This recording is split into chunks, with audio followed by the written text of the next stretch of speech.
मैं यहाँ पे जॉइको में बेस थी, मतलब हमने यहाँ पे एक टेबल ली हुई थी, मैंने और मेरे बिज़नेस पार्टनर ने, और हम यहीं से काम किया करते थे। हमारी बड़ी ज़बरदस्त मीटिंग्स लॉक हुई हैं। We have even done shoots है। हमने यहाँ पे एक ऐड भी शूट किया है रिसेंटली, एंड इट्स सैड कि अब इस जगह का क्या हाल हो गया है। जब ये जगह इवैक्यूएट करवा रहे थे हम, तब भी यहाँ पे मौजूद थे, और टेबल्स कुर्सियाँ ले लेके लोग भाग रहे थे और पीछे से क्रेन्स आ रही थी, and it's just not fair. Whatever happened, I don't think it's fair.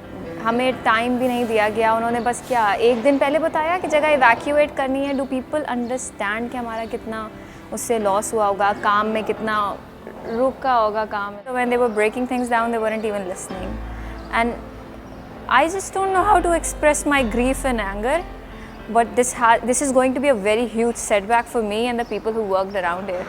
Sir 2013 से मैं यहाँ सिक्योरिटी गार्ड में जॉब कर रहा हूँ। सर बस क्या बता सकें, ये क्रेनें इसके ऊपर नहीं चल रही थी, हमारे ऊपर चल रही थी। हम इतना अरसे से हमारा घर पे रोज़गार चल रहा था, अब अचानक ये हो गया, हम खुद परेशान हैं, अभी क्या होगा हमारा।